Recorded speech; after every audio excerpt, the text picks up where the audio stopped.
হযরত ওমর তাকে বললেন, এই যুবতী, এত সুন্দর সুশ্রী একজন যুবতী, তুমি গহনা সজ্জিত ইয়ামান থেকে পায়দল হাইটা মদিনাতুল মুনাওয়ারা পর্যন্ত মরুভূমির মাঝখান দিয়া একা একা আসলে। এই লম্বা পথ ইয়ামান থেকে মদিনা পর্যন্ত রাস্তাটা তুমি কেমন পেয়েছো? এই পথে কি তুমি কোনো দুষ্ট লোকের সাথে তোমার সাক্ষাৎ হয়েছে যে তোমার রূপ লাবণ্য, তোমার ধন দৌলতের দিকে কোন নজর লোভের দৃষ্টি দিতে পারে এমন কারোর সাথে কি ডাকাতের সাথে দেখা হয়েছে? মেয়েটা বলে, আমিরুল মুমিনিন, ইয়ামান থেকে মদিনা পর্যন্ত পায়ে হেঁটে এসেছি, একটা এমন দুষ্ট যুবক পাই নাই যারা পর নারীর উপরে চোখ তুলে তাকাতে পারে। সুবহানাল্লাহ। মানে মানুষগুলা ভালো কত। এইরকম পৃথিবীতে হাইওয়ে পুলিশ দরকার নাই, এইরকম পৃথিবীতে র্যাব দরকার ছিল না, এইরকম পৃথিবীতে গোয়েন্দা সংস্থার দরকার ছিল না, গোয়েন্দা বাহিনীর দরকার ছিল না, অপরাধ বের করার জন্য কুত্তা ভালার দরকার ছিল না। বেটা, এ কোন জায়গায় গাঞ্জা লুকায় তুইছে, কুত্তা নিয়ে যায় বাইর করে লয়ে আসুক, এর দরকার ছিল না। মানুষগুলো ছিল ভালো, মানুষগুলো ছিল মানুষ। আর এখন সংখ্যায় আছে মানুষ, কিন্তু সব মুদির মতো অমানুষ, জালেমদের মতো অমানুষ। তাদের কাছে ইনসানিয়তের মূল্য বলতে কিছু নাই। দেখেন তাকায়া ভারতের দিকে,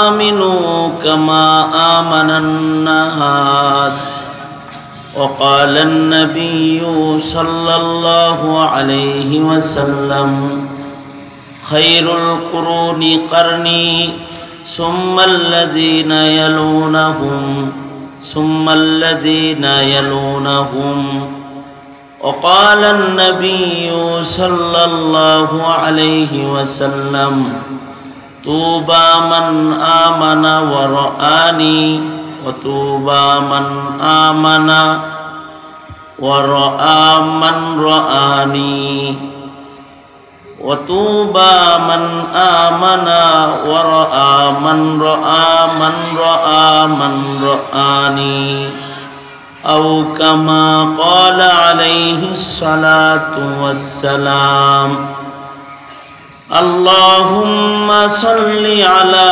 محمد وعلى آل محمد كما صليت على إبراهيم وعلى آل إبراهيم إنك حميد مجيد اللهم بارك على محمد وعلى آل محمد كما باركت على إبراهيم وعلى آل إبراهيم إنك حميد مجيد জামিয়া ইসলামিয়া শেখ জাকারিয়া রহমতুল্লাহ আলাইহি আয়োজিত বার্ষিক মহতি ওয়াজ মাহফিলের মোহতারাম সভাপতি, আমাদের সকলের মুরব্বী,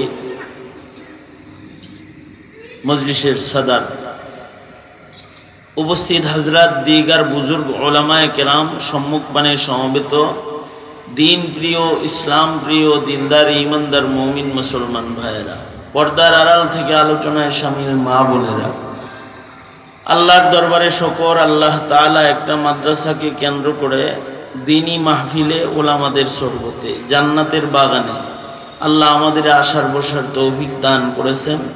জিন্দেগির কত সময় নষ্ট হয় কিছু সময় কোরআন হাদিসের কথা শুনতে, ওলামাদের দেখতে, ওলামাদের কিমতি বয়ান নসিহাতগুলো নিজের আমলি জিন্দেগির উপকারের জন্য শুনতে, জিকিরের মাহফিলে, দাওয়াত ও তবলিগের নিসবতে আল্লাহ তাআলা যে বসার সুযোগ দিয়েছেন, এটাও আল্লাহ পাকের অনেক বড় দয়া, মায়া, মেহেরবানি।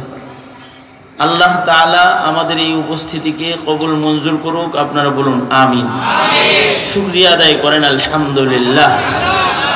উলামা হযরতরা বিকাল থেকে শুরু করে এ পর্যন্ত কথা বলেছেন।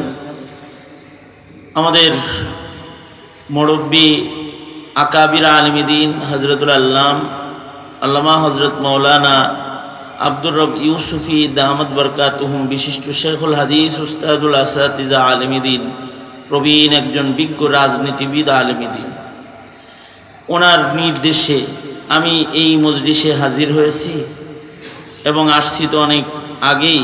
আমার আরেকজন মুরব্বী আল্লামা জুনায়েদ আল হাবিব দামাত বরকাতুহুম খতিবে বাঙ্গাল, পিতৃতুল্য একজন মুরব্বী আমার, তিনি কথা বলেছেন এবং ওনারা মুরব্বীরা মশওয়ারা করে আমাকে শেষে কিছু বলার জন্য ওনারা আমাকে পিছনে রেখেছেন এবং নির্দেশ করেছেন এখন আপনাদেরকে সামনে নিয়ে কিছু বলার জন্য।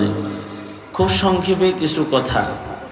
আবাসিক এলাকা, লম্বা সময় মাহফিল হইলে অসুস্থ রোগী আছে, পরীক্ষার্থীরা আছে, অনেকের জন্য অনেক সমস্যা।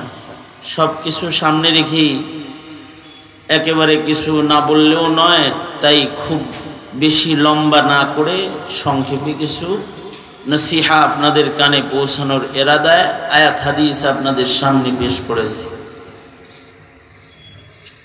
এগুলোকে সামনে করে খুব সংক্ষেপে কিছু কথা, সরাসরি আমি আমার আলোচনায় ঢুকতেছি। দিন যাইতেছে আমরা কিয়ামতের কাছাকাছি হইতেছি, আর দিন যাইতেছে আমরা জমানায়ে নবুয়ত থেকে, ভালো জমানার থেকে দূরে সরতেছি। আর দিন যত যাইতেছে আমরা ইসরাফিলের বাঁশির কাছাকাছি যাইতেছি। আগের মানুষ যারা, তারা আমাদের চাইতে আল্লাহর সাথে সম্পর্ক তাদের ভালো ছিল।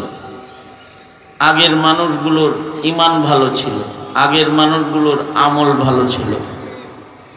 অবশ্য আমাদের কাপড় ভালো, আমাদের বাড়িঘর ভালো, আমাদের গাড়ি ভালো, আমাদের খাবার ভালো, আমাদের makeup, get up, set up, এগুলো অনেক ভালো, ঠিক না? আগের জমানার মানুষের এত গেট আপ সেট আপ এগুলো ছিল না। আগের জমানার মানুষের রকমারি স্টাইলের জুতা ছিল না, খরম পায়ে দিয়ে হাঁটত। আগের জমানার মানুষের ব্র্যান্ডের জামা কাপড় ছিল না, এক জামা গায়ে দিয়ে ঘুরত। আগের জমানার মানুষের বাড়িঘর ছিল না, তাঁবুটা তোর কান ধরে উঠাই দেবো এখান থেকে, আখবাসুন নাস কাহেগার। আগের জমানার মানুষের বাড়িঘর ছিল না, তাঁবু টানায়া তারা থাকত, তাঁবুর ভেতরে বসবাস করত। আগের জমানার মানুষের বাথরুমও ছিল না। আগের জমানার মানুষ জঙ্গলে যে বাথরুম করত। এখন তো বাথরুম মানুষের থাকার রুমের চেয়ে বেশি সুন্দর। কত সুন্দর! আমার এক পরিচিত জনের নতুন বাড়ি উদ্বোধনে আমি গেছি, এটার বাথরুমটা এর বেডরুমের চেয়ে সুন্দর।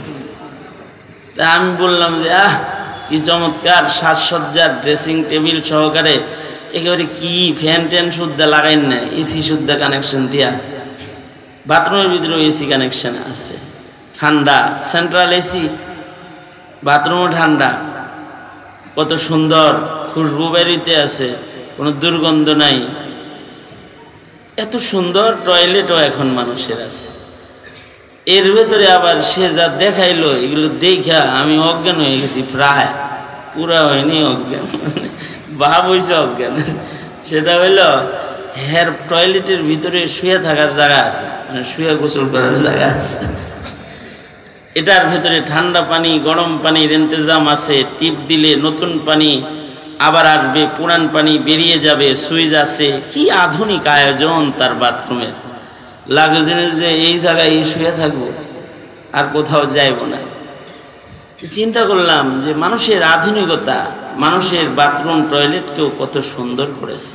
আগের যুগের মানুষ টয়লেট আসলে 1 মাইল দূরে চলে যেত, আধা মাইল দূরে চলে যেত, বাউদা আবাদা, অনেক বেশি দূরে যাইতো, দূরে যাইয়া টয়লেট করতো। কারণ টয়লেট করতে গেলে যদি আবার আওয়াজ টাওয়াজ হয়, এটা যদি মানুষের কানে যায়, শরম না? এই কারণে দূরে চলে যেত। এই কারণে উম্মুল মুমিনিন হযরত আয়েশা সিদ্দিকা, উনি টয়লেট সারতে অনেক দূরে চলে গেছেন, যে যুদ্ধের কাফেলা চলে গেছে, ওনার খবর নেই। কাফেলা চলে গেছে গা, উনি জানেও না, আয়া দেখে কেউ নাই। কত দূরে গেছিল টয়লেট সারতে যে কাফেলা চলে গেল, উনি টের পাইল না। হায়া শরম লাজ শরম বেশি ছিল, টয়লেট ধরলে দূরে যায় টয়লেট করত। এখন তো সবার সামনে দাঁড়ায় চেনটা খুলেই মাইরা দেয়। এখনকার মানুষের লাজ শরম কম, কারণ ইমান কম তো, তাই লজ্জা কম। যদি ইমান ভালো থাকতো তাহলে শরম লজ্জাও বেশি থাকতো, কারণ আল হায়া ও শুবাতুম মিনাল ঈমান, লজ্জা শরম ইমানের অঙ্গ। যাই হোক, এখন সবকিছু উন্নত হয়েছে। আগের জমানায় এত কিছু ছিল না, সাহাবীদের ঘরও ছিল না, মরুভূমিতে থাকতো। হযরত আবু যর গিফারির কোনো বাড়িঘর ছিল না, জামা কাপড় ছিল না। 18 তালির জামা পরতেন, একটা জামা, তাও সে কে? আমিরুল মুমিনিন, আধা জাহানের, বাংলাদেশের না, আধা জাহানের আমিরুল মুমিনিন, তার জামা মাত্র কয়টা? একটা জামা। তার ভিতরে তালি আছে কতগুলো? 18 তালি আছে। কিন্তু এই মানুষগুলো ভালো ছিল, এই মানুষগুলোর গুণগান আল্লাহ তাআলা করতেন, এই মানুষগুলোকে আল্লাহ ভালোবাসতেন। তাদের কথা শুধুই কোরআনে বর্ণিত না, তাদের কথা মানুষ এত ভালো যে তাদের কথা অগ্রিম তাওরাত জবুরে তাদের কথা বর্ণিত ছিল। আল্লাহু আকবার। যালিকা মাসালুহুম ফিত তাওরাহ ওয়া মাসালুহুম ফিল ইনজিল। মানে সাহাবায়ে কেরামের গুণগান গায় আল্লাহ তাআলা কয়, এটা খালি কোরআনে না, আগেও এরকম ছিল। তাদের গুণগান, তাদের প্রশংসা, তাদের বর্ণনা আসমানি কিতাবে বিদ্যমান ছিল। মানুষগুলো ভালো ছিল, খুব বেশি কিছু তাদের ছিল না। কাপড় চোপড় অত নাই, শুধু লুঙ্গি আছে, উপরে শার্ট নাই, পাঞ্জাবি নাই, মানে পাঞ্জাবি নাই, শুধু পরনের চাদর আছে, উপরে ড্রাইভার নাই। এই হলো সাহাবী। কিন্তু রাদিয়াল্লাহু আনহুম ওয়া রাজু আন, এই এক কাপড়ওয়ালার উপরে আল্লাহ রাজি। কোরআনের আয়াত দিয়া কয়, আমি এর উপরে রাজি। সুবহানাল্লাহ। সাহাবীদের গুরবত কেমন ছিল! বুখারী শরীফ কিতাবুন নিকাহ, আল্লাহর রাসূল সাল্লাল্লাহু আলাইহি ওয়াসাল্লামের কাছে এক মহিলা আসছে, আয়েশা কয়, নবীজি আপনি আমারে বিয়া করেন। বিয়ের প্রস্তাব দিতেছে মহিলা নবীজিকে সরাসরি। আল্লাহর রাসূল বললেন, লা হাজাতা লি, আমার বিয়ার দরকার নাই, এখন বিয়ার অনুমতি নাই। কারণ নবীজি তো কোনো বিয়া নিজের তাগিদে, নিজের ইচ্ছায়, নিজের ইরাদায় করেন নাই। নবীজির সবগুলো বিবাহ নির্দেশ ছিল কার? নবীরা তো নিজের ইচ্ছায় কিছুই বলেন না, কিছুই করেন না। আপনি মর্জি সে কভি কুছ নাহি কহতে আকা। অন্ধ, প্রতিবন্ধী, কিন্তু ইমান ভালো, তাই আল্লাহর কাছে সাহাবীরা তো দাম। এই সাহাবীর জন্য আল্লাহ তার বন্ধু হাবিবুল্লাহকে ধমক দিয়েছে, ধমকি দিয়েছে। সাহাবী, ওনাদের ঈমান ভালো, ওনাদের আমল ভালো। সাহাবায়ে কেরামের ঈমান এত ভালো, আমল এত ভালো যে সাহাবীদের আমল মানুষ গুণা তো দূরের কথা, ফিরিস্তারাও সাহাবীর আমল গুনতে পারবে না। সুবহানাল্লাহ। ফিরিস্তারা গুনতে পারবে না। হাদিসে আছে, উম্মুল মুমিনিন বলে, আল্লাহর নবী, আকাশের তারা যেমন আমরা গুনতে পারবো না, আপনার সাহাবীদের কেউ আছে যার আমল গোনা যাবে না? নবীজি বললেন, হ্যাঁ, ফিরিস্তারাও আমল গুনতে পারবো না, এরকম একজন আছে। আল্লাহু আকবার। উম্মুল মুমিনিন আয়েশা মনে করছেন আমল তো বেশি আবু বকরের, কারণ আবু বকরের আমলের অভাব নেই, মনে হয় আবু বকরের নাম বলবে। তো নবীজি বললেন আছে। উম্মুল মুমিনিন বললেন, নাম কি? তো আল্লাহর রাসূল বলেন, ওমর। হযরত আয়েশা সিদ্দিকা বলেন, আব্বা আবু বকরের কি দশা, উনি না, উনি এরকম না? তো আল্লাহর রাসূল বললেন, এইখান থেকে আর একটা কথা বের হয়, শুধু আমল বেশি না, আমলগুলা দামি দামি, আমলগুলার মূল্যও বেশি। তাদের একে তো আমলের সংখ্যা বেশি, আবার আমলের মূল্য বেশি তাদের আমল। আল্লাহর রাসূল বলেন, আমার আবু বকরের কথা নিয়ে বলো, আমার আবু বকরের হিজরতের 3টা রাত, যে রাতগুলো গারে শহরে আবু বকর ছিল, তোমার বাবা আবু বকরের ওই 3 রাত যদি একদিকে রাখা হয় আর উমরের গোটা জিন্দেগীর আমল আর একদিকে রাখলে আবু বকরের 3টা রাতের ওজন অনেক ভারী হয়ে যাবে। হযরত উমর এই কারণে আবু বকরকে বলতেন, আবু বকর, আমার পুরা লাইফটা আপনাকে গিফট করলাম, আপনি আমাকে 3টা রাত গিফট করেন, আমি আপনাকে আমার পুরা জীবনটা দিয়ে দিই, আর আপনি আমাকে মাত্র কয় রাত দিবেন? 3 রাত দেন। তার মানে 3টা রাতের মূল্য কত? তার মানে ওনাদের জীবনের 3টা রাতের অনেক মূল্য, আমাদের 90 বছরেরও মূল্য নেই। ওনাদের নেকি গোনা যায় না, আর আমাদের নেকি পাওয়া যায় না, নেকি খুঁজে পাই না আমরা। গুনার সংখ্যা বেশি, নেকির সংখ্যা কম। আমাদের নেকির ওজন হালকা, ওনাদের নেকির ওজন বেশি, কারণ আমাদের আসবাব এত বেশি যে আমরা শান্তি মতো 2 রাকাত নামাজ পড়তে পারি না। ওই যে পকেটে আছে মোবাইল, একটা থাকলে তো ভালোই হইতো, একজনের পকেটে 3টা করে আছে। আচ্ছা, 3 মোবাইল 2 মোবাইল নিয়ে কেউ যদি নামাজে দাঁড়ায় আর একটার থেকে যদি আর একটা ফোন আসে, নামাজ পড়বো কোন সময়? আর আজব মানুষ, ইবাদত করার জন্য নিজে খালওয়াত নিশিন, যেটা একটু আলোক হওয়া, তা হয় না। নামাজ পড়ে তখনও মোবাইল সবগুলো খুইলেই রাখে, আওয়াজ না হইলেও বাইরের পেছন তৈব, তাতে কি একাগ্রতা থাকবো? থাকবো না তো। আমি আশ্চর্য, নমাজির লগে নামাজ পড়ছি, হারাম শরীফে, তো এক বুড়া চাচা, উনি আমার পাশে নামাজে দাঁড়াইছে, গ্রামের থেকে হজে গেছে, তো ছেলে থাকে বিদেশ, ছোট মোবাইল একটা কিনা এটা তাবিজ বানায় গলায় ঝুলাই দিছে, বাপ যেন ভিড়ে হারায় না যায়, খুঁজে যেন বাইর করতে পারে। ছোট মোবাইল একটা, এটা গলায় দিয়ে দিছে। এহরামের তো কোনো পকেট নাই, কই দিব, তো গলায় ঝুলাই দিছে। এই চাচা আমার সাথে নামাজে দাঁড়াইছে, না মোবাইল অন করা জানে না অফ করা জানে, এর মোবাইল তো নামাজের টাইমে খালি বাজতেই আছে, বাজতেই আছে, বাজেই খালি। এই চাচা তাশাহুদের শুরুতে বইসা খালি মোবাইল বাজে যে, এবার আমি ওনার পাশে নামাজেই আছি, কিন্তু উনি আমার পাশের থেকে এই কামটা করলো, গলার মোবাইল ধরে কয়, ওই পরে কল করিস, নামাজ পড়তেছি। বুঝছেন তো? এই তো নামাজ, নামাজের মাসাইলও জানে না, ইবাদত করা জানে না। আশ্চর্য সন্তান এই আবাসিক সোসাইটির ঘরে ঘরে আছে, যারা গেম খেলতে পারে, মোবাইলের লক খোলা জানে, মোবাইলের ফেসবুক চালান জানে, কিন্তু কালেমা পড়া জানে না। আজও ঘরে ঘরে আছে এই সন্তান, প্রকাশ্যে আবাসিক এরিয়ার রাস্তায় বসে বলতেছে এটা। তারা ইংলিশ পড়তে পারবে, ইংরেজি পত্রিকা পড়া জানে, কিন্তু দরুদ শরীফ পড়া জানে না। তারা সূরা ফাতিহা পড়া জানে না, তারা দোয়া মাসুরা পড়া জানে না। এখন আজরাইল এসে ধরলে কালেমায় শাহাদাত পড়তে পারবে না। এই হইল আমাদের মূল্য কমার কারণ, যে আমাদের দিন ঈমান কমজোর হইতেছে।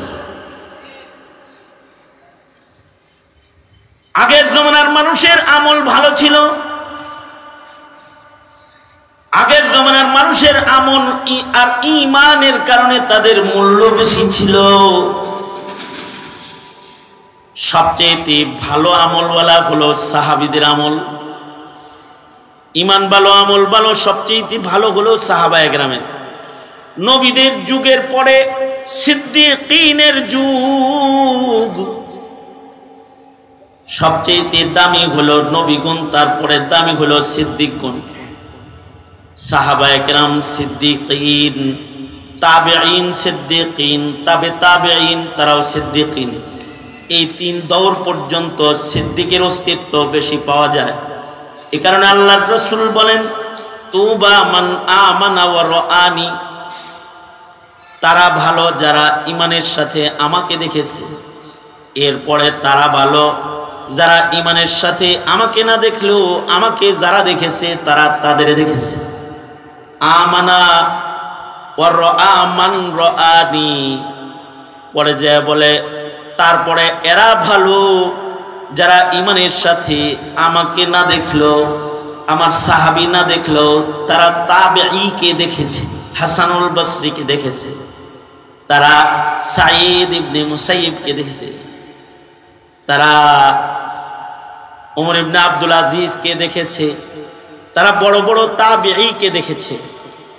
তাবেঈদের সোহবত ও মুলাকাতের কারণে তারা তাবেঈ হইছে। তাবেঈদের যুগ পর্যন্ত সিদ্দিকীনের যুগ, ওই যুগের মানুষগুলাও ভালো ছিল। আরে খালি মানুষ ভালো ছিল না, ওই যুগের প্রাণীরাও ভালো ছিল। ওমর ইবনে আব্দুল আজিজের যুগে আল বিদায়া ওয়ান নিহায়া, বাঘ ছাগল এক ঘাটে পানি পান করেছে, মানুষ ভালো ছিল। হযরত উমরের শাসন আমলে মানুষ কত ভালো ছিল। ইয়ামান থেকে একটা নারী গহনা সজ্জিত সুন্দর কাপড় পরে সুশ্রী নারী, সে পায়ে হেঁটে ইয়ামান থেকে মদিনায় আইছে, পায়ে হেঁটে মরুভূমির উপর দিয়ে। হযরত ওমর তাকে বললেন, একা একা আসলে কেন? মাহরাম ছাড়া? আমার মাহরাম থাকলে না, আমার বাপ নাই, ভাই নাই, সব যুদ্ধে শহীদ হয়ে গেছে, আমি আসি একা, তাই আমি কারে লয়ে আসবো? আমার জীবনের শেষ অংশ আমি মদিনায় কাটাতে ইয়ামান ছেড়ে হিজরত করে নবীর শহরে চলে এসেছি। মেয়েটা বলতেছে, যুবতী মেয়ে।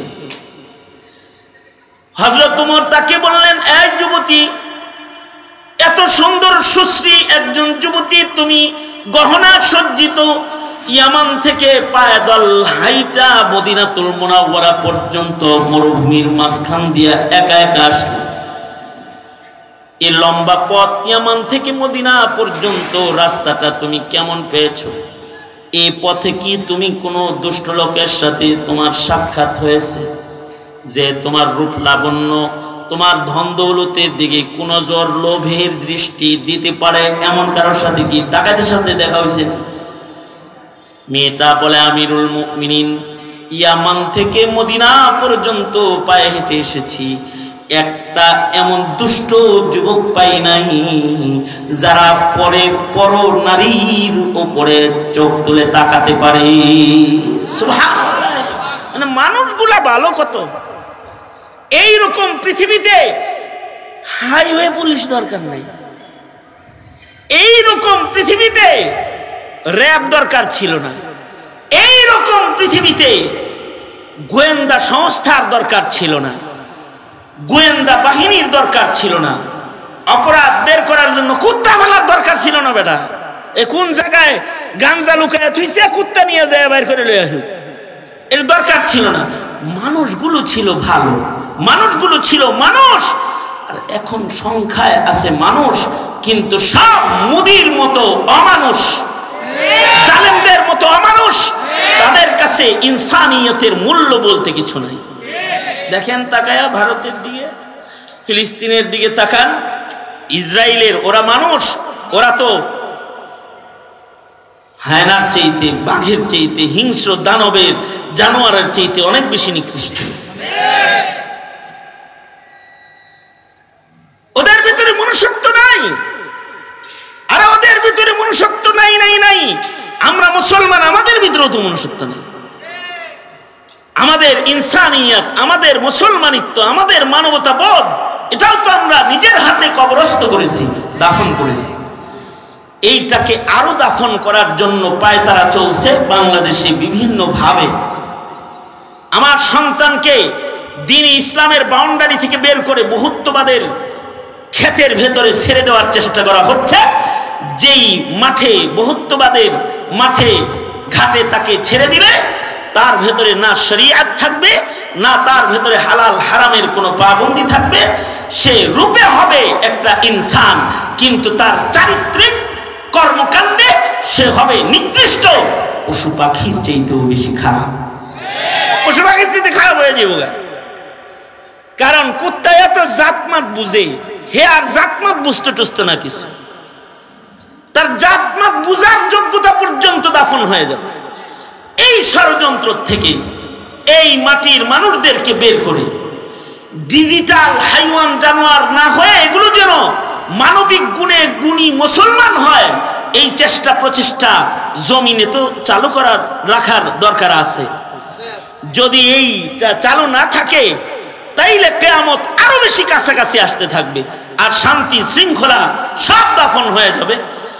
এইটাকে জমিনে চালু রাখার জন্যই নতুন যুগে পুরান রঙের মানুষ পয়দা করার জন্য সাহাবীদের রঙের আমল, সাহাবীদের রঙের আখলাক, সাহাবায়ে কেরামের রঙের চারিত্রিক গুণাবলীর মানুষ, এইটা জমিনে পয়দা করার জন্য নতুন যুগে পুরান মানুষ বানানোর জন্য দরকার হলো দ্বীনি তালিম, ইলমে দ্বীনের চর্চা দরকার। কারণ যত ইলমে দ্বীনের চর্চা বাড়বে তত আল্লাহ পাকের পছন্দের রঙের মানুষ পয়দা হইতে থাকবে। কারণ ইলমে দ্বীনটা আল্লাহর নামে পড়াশোনাটা আল্লাহর পছন্দের রং শিখার পড়াশোনা, এটাই মানুষকে আল্লাহর খোদা ভীরু গোলাম বানায়। এ কারণেই যারা ইলমে দ্বীন শিখে, ইন্নামা ইয়াখশাল্লাহা মিন ইবাদিহিল উলামা, আলেমের চাইতে আল্লাহকে ভয় অন্যরা কেউ বেশি করে না। আলেম আল্লাহরে বেশি ভয় করে। মনে মনে ভাবতে পারেন আলেম আল্লাহরে ভয় করে, আমরা করি না, আপনারাও করেন। আলেম বেশি ভয় করে। আলেম ইসলামের জন্য বেশি উপকারী, কারণ আলেম হালাল হারাম বুঝে, শয়তানের শয়তানি বুঝে, নাস্তিক্যবাদ ইহুদিয়াত নাসরানিয়তের চক্রান্ত আলেম বুঝে, আপনি বুঝেন না। এই কারণেই সাধারণ পাবলিক মারা গেলে ইবলিস খুশি হয় না, আলেম মারা গেলে খুশি হয়, আলেম মরলে খুশি হয়। 1000 আবেদ মরলে শয়তান এত খুশি হয় না, 1000 হাজি মরলে শয়তান এত খুশি হয় না, একটা মৌলভী মরলে শয়তান যত খুশি হয়। হ্যাঁ, কারণ রাসূল বলছেন ফাকিহুন ওয়াহিদুন আশাদ্দু আলা শাইতানি মিন আলফি আবিদিন, একজন আলেমে দ্বীন 1000 আবেদের চাইতে শয়তানের জন্য একজন আলেম বেশি ভয়ঙ্কর। শুধু শয়তান ইবলিস শয়তানের জন্য আলেম বেশি ভয়ঙ্কর না, মানুষ শয়তান যারা আছে তাদের জন্য আলেম ভয়ঙ্কর। এ কারণেই শাইখুল ইসলাম আহমদ শফি, জুনায়েদ বাবনগরী, নূর হোসেন কাসেমি নাম শুনলে পরে হাসিনার মতো মানুষ শয়তান যারা, তারা ডোক ডোক গ্লাস গ্লাস পানি পান করত। এরা শয়তানের জন্য ভয়ঙ্কর। এখনো জমিনে যারা আছে মৌলবী, তারা শয়তান প্রকৃতির মানুষের জন্য এই আলেমগুলা ভয়ঙ্কর। কারণ এরা জমিনে থাকলে নারী স্বাধীনতা আইনের নামে, নারীদের বৈষম্য দূরীকরণের আইনের নামে নারীদেরকে বেশ্যা বানানো যাবে না, তাদেরকে জাতা খোরাক বানানো যাবে না, তাদেরকে অন্যায় পথে পরিচালিত করা যাবে না। তারা গায়ের রক্ত দিবে, কিন্তু এই অন্যায়কে জমিনে প্রতিষ্ঠা হইতে দেবে না, তারা দেবে না। জাতির চক্ষুকে তারা খুলে দিবে। যেমনটি ইতিপূর্বেও যখনই ইসলামের আক্রমণ এসেছে আলেমরাই তখন চোখ খুলে দিয়েছে। এমনও সূক্ষ্ম জায়গা আছে যে জায়গায় মানুষের ব্রেন যায় না, কারণ সাদ সাহেবের ভুল তো আর পাবলিক বুঝবো না, মৌলবীরাই ভুলগুলা বুঝাই দিছে। যে যেখানে ভুল করে আলেম তার ইলমের চক্ষু দিয়ে জাতিকে সতর্ক করে হিদায়াতের পথে পরিচালিত করে। তাইলে আলেম দরকার আছে না নাই? হ্যাঁ, যদি আলেম না রাখো, হিন্দুস্তানের মতো যদি মাদ্রাসা মসজিদের এই ধ্বংসের মুখে যদি তোমরা পড়ে যাও, তাইলে মুসলিম দেশে মুসলিম জন্ম আর হবে না। মুসলিম দেশে নাস্তিক, মুরতাদ, বেঈমান, কাফিরি জন্মগ্রহণ করবে, এটা মনে রাখবে। দেশ হবে মুসলমানের, কিন্তু জন্ম হবে নাস্তিক আর মুরতাদ। সুতরাং এই ধারাকে বদলায় এই জমিনে মানুষ জন্মের ধারা, মানুষ বানানোর ধারা যেটা, এটা চালু রাখার জন্য একমাত্র আল্লাহর মনোনীত ধর্ম ও ধর্মীয় শিক্ষার নাম হলো ইসলাম শিক্ষা, ধর্মীয় শিক্ষা। এইটা এদেশের উলামায়ে কেরাম মেহনত করছেন, তাদের এই মেহনতকে আল্লাহ তাআলা কবুল করুক, আমিন বলেন। তাছাড়া এই বয়োবৃদ্ধ বয়সে এই বাড়ি ভাড়া নিয়েও একটা স্কুল করে হলেও স্কুলের ছেলেদেরকে কালিমা শেখানোর জন্য একটা প্রচেষ্টা এখানে আছে। যারা মুসলমানের সন্তান স্কুলে পড়বে, ঠিক আছে, তোরা ইসলামিক স্কুলে পড়, তাও তোরা তোদের সূরা ফাতিহা ঠিক কর, তাও তোরা তোদের দোয়া মাসুরা দরুদ শরীফ ঠিক কর। এই মেহনত, এই চিন্তা ভাবনা আলেমদের হৃদয়েই বিদ্যমান আছে। সুতরাং উলামায়ে দ্বীনদের দ্বীনি কাজে আপনারা পাশে থাকবেন তো ইনশাআল্লাহ? ইনশাআল্লাহ থাকবেন তো? তৈয়ার আছেন তো ইনশাআল্লাহ? আল্লাহ কবুল করুক। কারা কারা পাশে থাকবেন হাত তুলে আল্লাহ আল্লাহ তাআলা সবাইকে কবুল করুক। সবাই একটু নগদের সাদকা করে ফেলেন। এই ছাত্ররা রুমাল নিয়ে ভিতরে ঢুকে পড়ো। যে যা আনছেন আপনারা কিছু এখানে সাদকা করে দেন। দরিদ্র ছেলেরা আছে, গুরাবা ফান্ড যেটা, সেখানে আপনাদের আজকের এই মহতি মাহফিলে যখন কেউ যায় মুসলমান, তখন কিছু সদকা করার নিয়ত করে যায়। তাদের ওই ছোট ছোট সাদকাগুলো মাদ্রাসার অনেক বড় বরকতের কারণ হয়ে যায়। এ কারণে আপনারা শরিক হয়ে যান, যে যা আনছেন শরিক হয়ে যান। এই মজমাটা আল্লাহ কবুল করুক, মাহফিলটা কবুল করুক।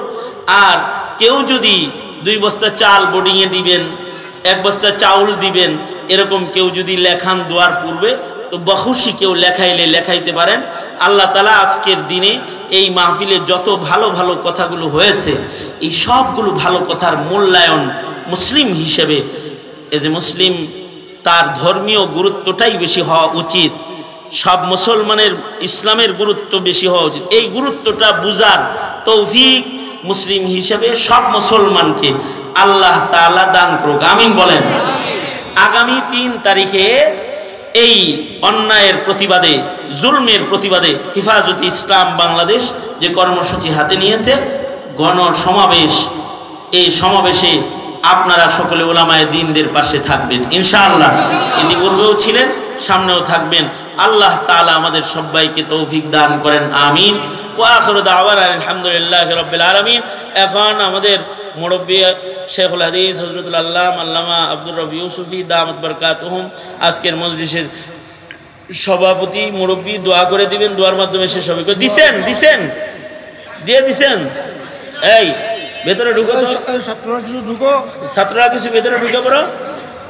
এই যে ওই ঘরের ভিতরে ছাত্ররা আছে, ছাত্ররা রুমাল নিয়ে ঢুকে পড়ো, দিয়ে দাও কিছু।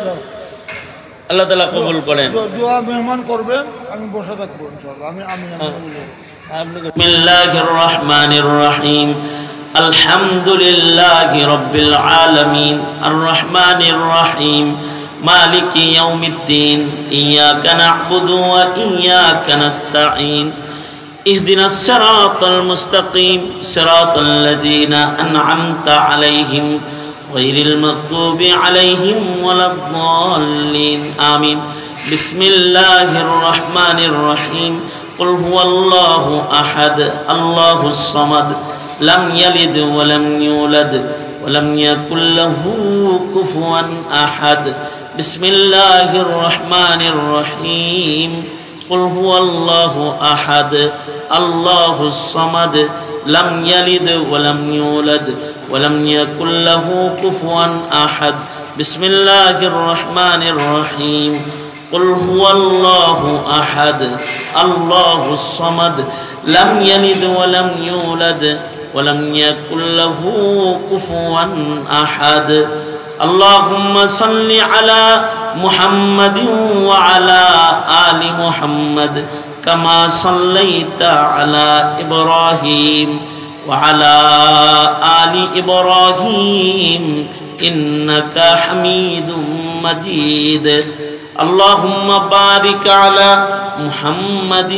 وعلى آل محمد كما باركت على إبراهيم وعلى آل إبراهيم إنك حميد مجيد الحمد لله رب العالمين والصلاة والسلام على سيد الأنبياء والمرسلين محمد وعلى آله وأصحابه أجمعين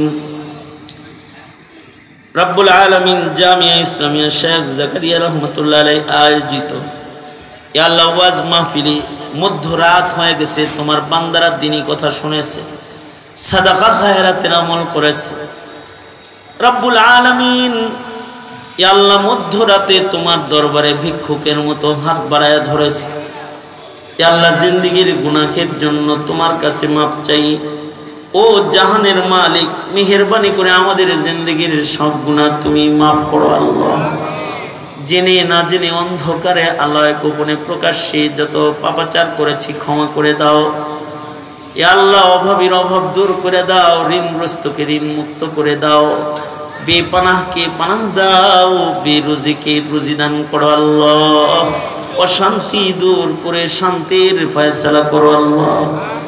ইয়া আল্লাহ, কত ভাই বোনেরা অসুস্থ অবস্থায় বিছানায় পড়ে রয়েছে, রব্বুল আলামিন তাদেরকে সুস্থ করে দাও।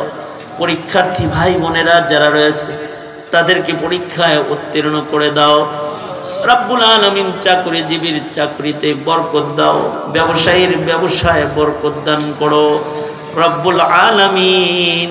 বেকারের কর্মসংস্থান দিয়ে দাও আল্লাহ।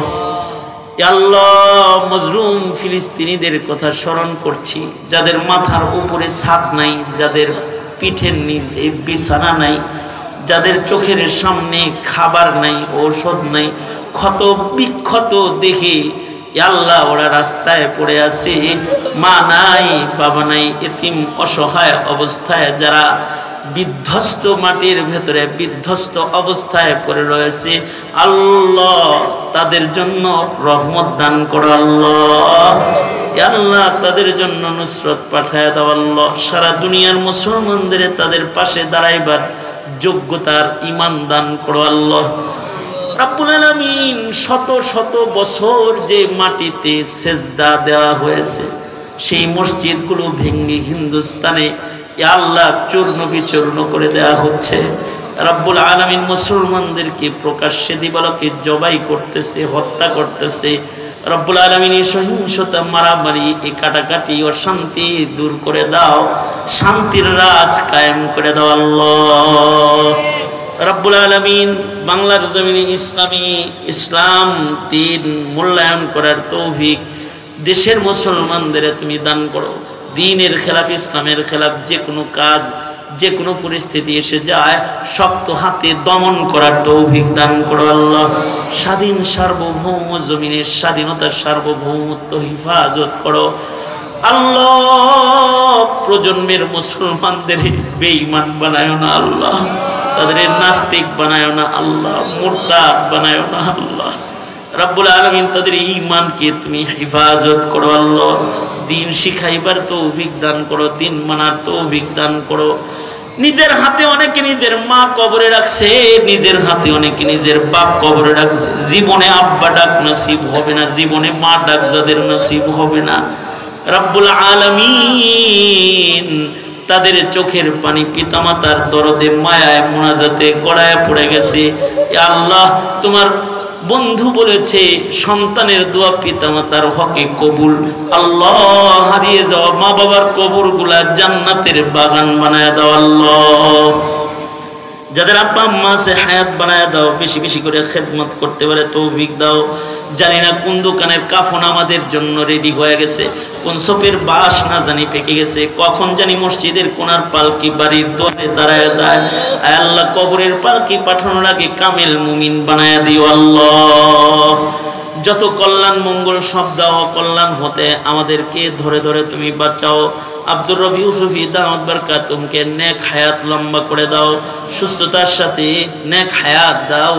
ইয়া আল্লাহ, এই মাদ্রাসাগুলোর স্থায়ী জায়গার ইন্তজাম তোমার পছন্দের বান্দাদের দ্বারায় করায় দাও আল্লাহ রব্বুল আলামিন। সকল হাজাত খাজানায়ে গায়েব থেকে মিটায় দাও। দ্বীন বুঝার মানার তৌফিক দাও, ইসলামকে গালিব করে দাও, দুশমনকে মাগলুব বানায় দাও আল্লাহ। اللهم اعز الاسلام والمسلمين واهلك الكفرة والمبتدعة والمشركين. اللهم انصر من نصر الدين واخذل من خذل الدين. اللهم انا نستعينك على طاعتك. اللهم عافنا في قدرتك وادخلنا في رحمتك. نسألك العفو والعافية في الدنيا والآخرة. نسألك دوام العافية وتمام العافية والشكر على العافية. سبحان ربك رب العزة عما يصفون وسلام على المرسلين والحمد لله رب العالمين. السلام عليكم.